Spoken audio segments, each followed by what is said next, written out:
Assalamualaikum warahmatullahi wabarakatuh. Kawan, sebelum Anda memulai aktivitas hari, kita ikuti kajian Syarat Hikmah Dialog Fajar. Assalamualaikum warahmatullahi wabarakatuh. Alhamdulillah kawan, pagi hari ini senang gitu ya, saya bisa menyapa Anda, bisa memandu Anda di program Dialog Fajar. Semoga Anda pun juga begitu kawan, selalu senang, selalu rindu menimba ilmu. Tentunya semata-mata semuanya dilakukan untuk memperkuat ketakwaan kita pada Allah Subhanahu wa Ta'ala. Alhamdulillah pagi hari ini bisa ketemu kembali kawan dengan Ustadz Umar Jaini, pimpinan pesantren Al-Quran Nurul Falah Surabaya. Assalamualaikum Ustadz Umar. Waalaikumsalam warahmatullahi wabarakatuh. Alhamdulillah doa kita dikabulkan. Amin, Ustadz bisa amin, ketemu amin, lagi ya. amin. Sehat ya Ustadz ya. Sehat. Masya Allah. Baik, gimana? Alhamdulillah juga Ustadz, ketemu Ustadz Umar tuh selalu bikin semangat gitu ya. Amin, Karena amin, penasaran kemarin kita membahas seputar jalan menuju kebersihan hati begitu ya. Kemarin itu kan pengertiannya Ustadz. Betul. Pagi hari ini kita perdalam caranya Ustadz. Cara kita berjalan menuju kebersihan hati itu seperti apa sih Ustadz Umar?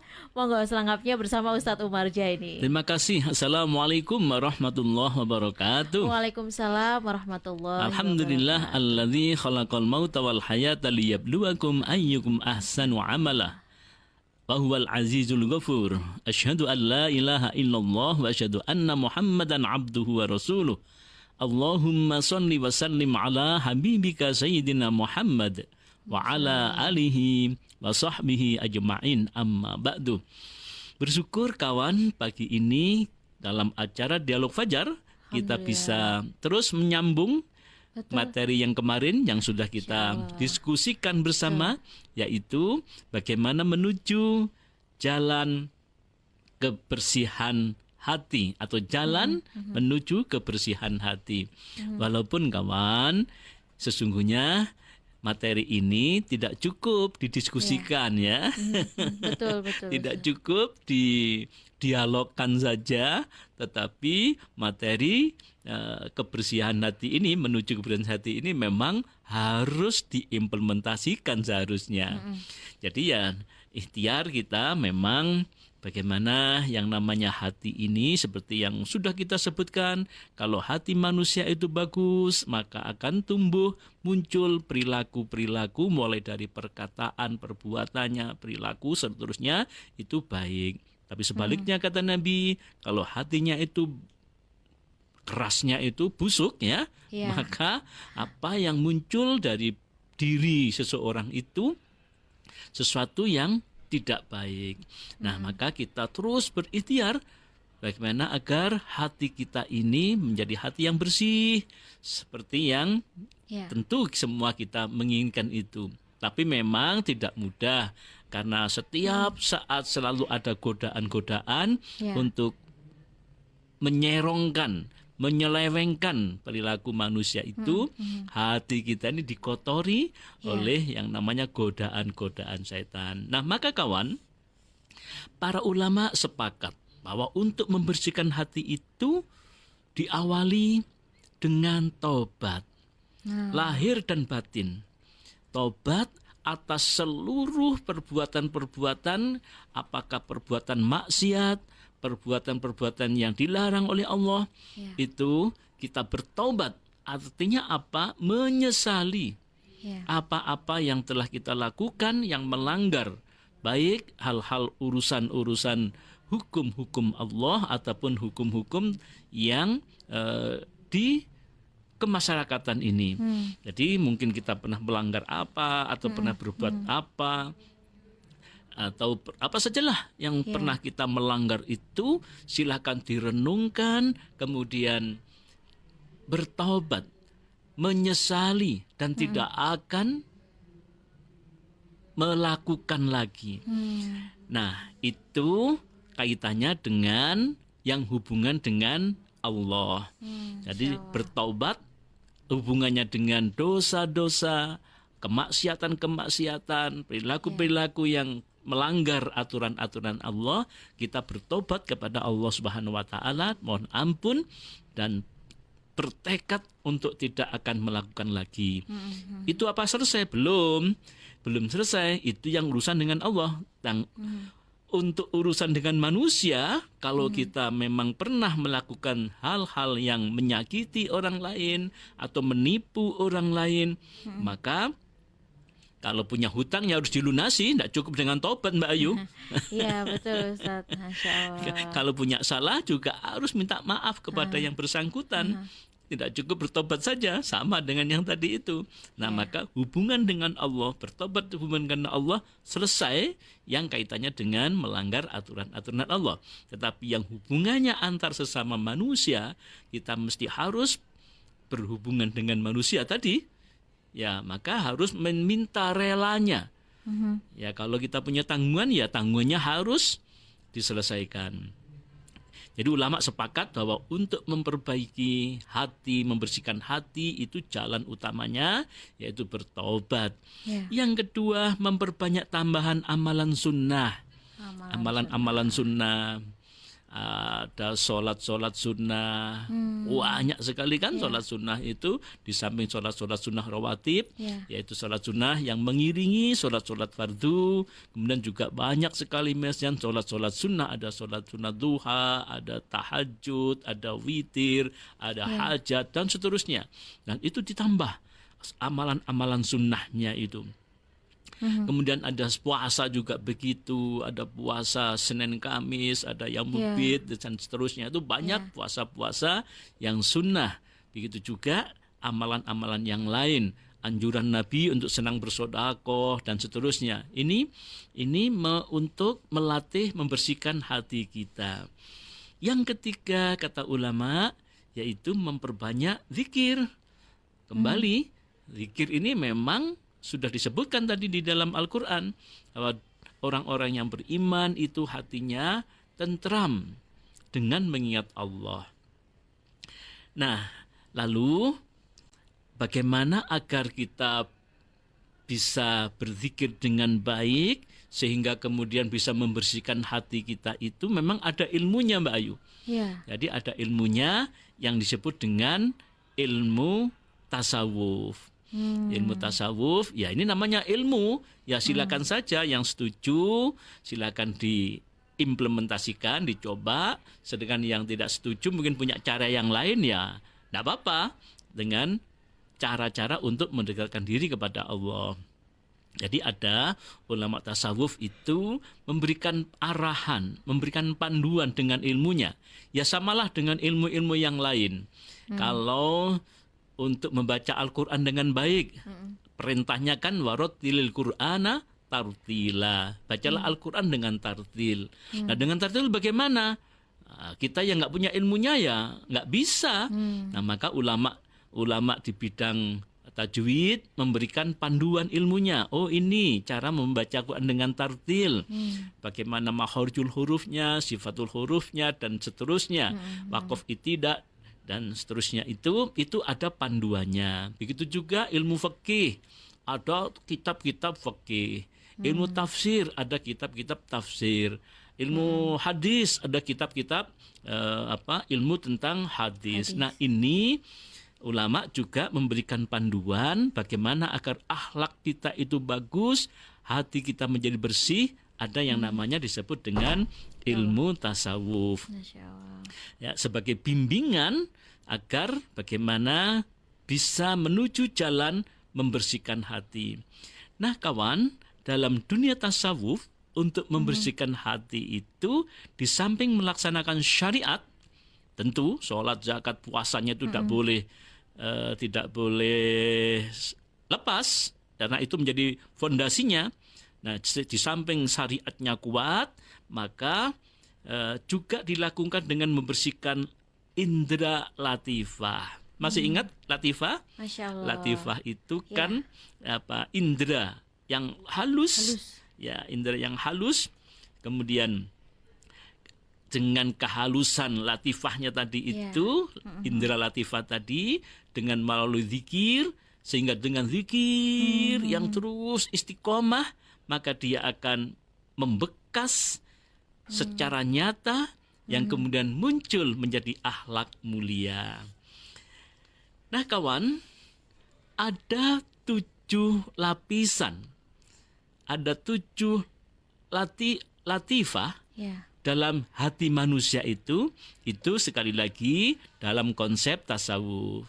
Ya. Dalam konsep tasawuf kita diberikan gambaran bahwa dalam hati manusia itu ada indera-indera, ada latifah yang berlapis-lapis, ada 7 lapis. Ada latifatul qalbi, yaitu latifah yang ditempati nafsul lawamah, nafsu yang labil. Jadi di hati kita ini ada nafsu yang labil, Mbak Ayu. Oh, iya. Labil itu apa artinya? Ya kadang-kadang semangat ibadah, Ya. kadang-kadang ngelewer. Iya. Kadang-kadang senang berbuat baik, tapi kadang-kadang masih kecampuran dengan pengen berbuat maksiat. Ya. Itulah dalam setiap manusia ada seperti itu. Ternyata itu lapisan yang pertama, Mbak Ayu. Yang disebut dengan latifatul qalbi itu. Kemudian ada latifatul ruh. Lapisan ini telah terbebas dari nafsu lawamah. Kalau yang tadi itu latifatul qalbi itu tempatnya nafsu lawamah yang tidak istiqomah ya. Kadang-kadang baik, kadang-kadang buruk, kadang semangat, kadang-kadang malas, kadang-kadang maksiat, kadang-kadang ibadah gitu. Kira-kira begitulah. Nah, jadi Masya Allah. Jadi ulama tasawuf memberikan gambaran seperti itu. Lalu kemudian latifatul ruh, yaitu lapisan yang telah terbebas dari nafsul lawamah atau keinginan yang buruk tadi. Maka atas izin Allah kemudian muncul nafsul mulhamah, yaitu nafsu yang telah diilhami oleh Allah. Jadi ada di situ nanti lapisan yang kedua.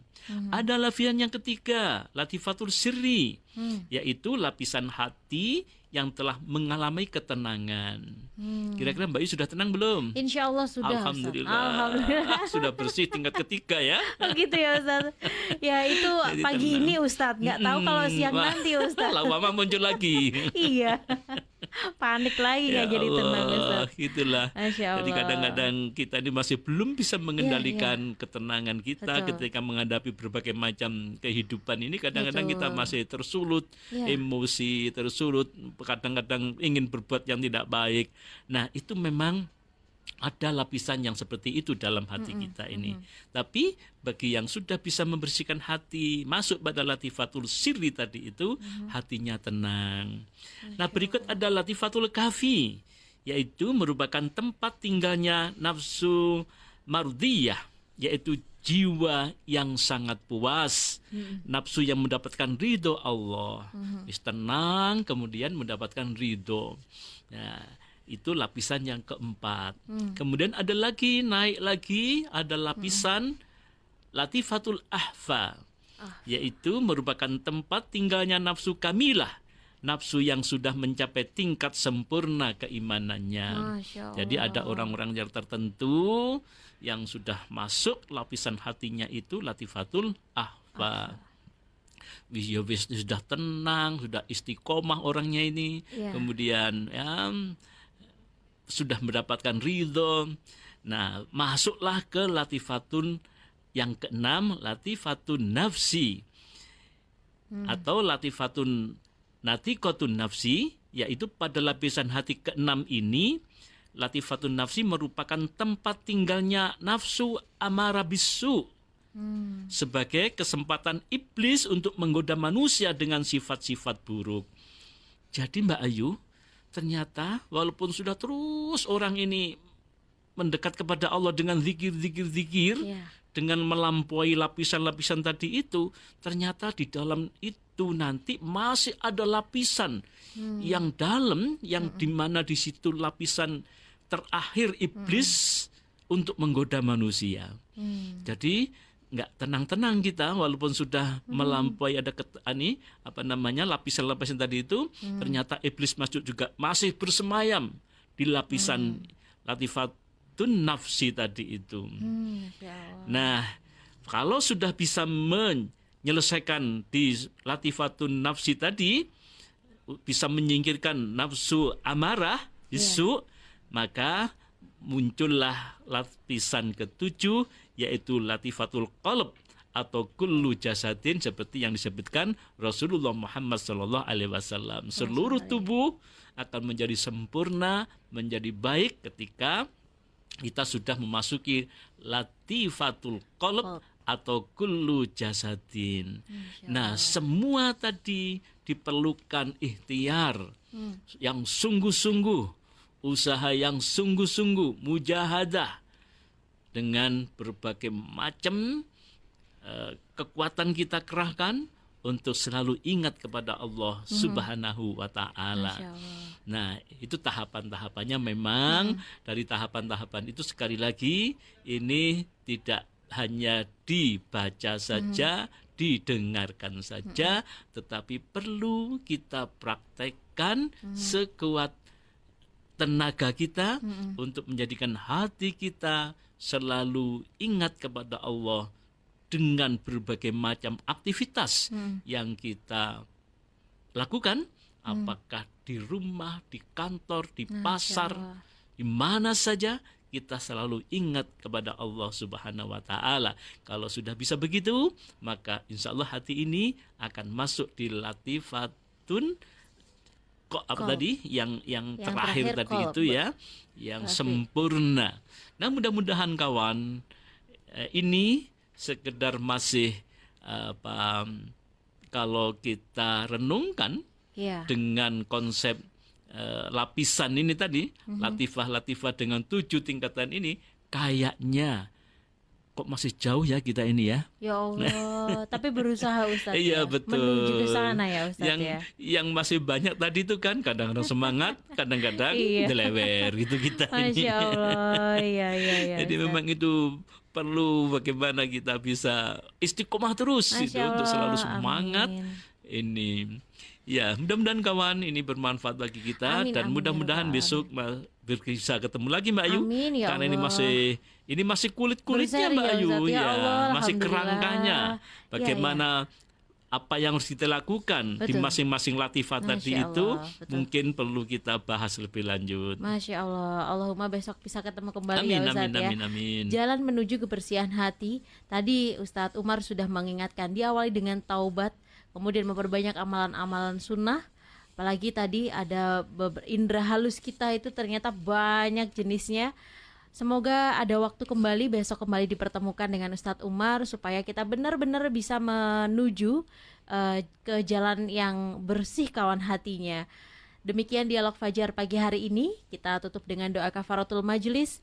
Subhanakallahumma wa bihamdika nasyhadu an la ilaha illa anta nastaghfiruka wa natubu ilaik. Saya Fitriana Ayu dan juga Ustadz Umar Jaini pamit. Wassalamualaikum warahmatullahi wabarakatuh. Program Dialog Fajar yang baru Anda simak kerjasama Suara Surabaya dan Pesantren Al-Quran Nurul Falah Surabaya, lembaga dakwah yang amanah, profesional, dan berbasis Al-Quran. Pesantren Nurul Falah mencetak guru-guru Al-Quran dengan metode tilawati dan tahfidz Al-Quran. Informasi dan pemberian donasi hubungi 031 828 1278 atau nurulfalah.org. Wassalamualaikum warahmatullahi wabarakatuh.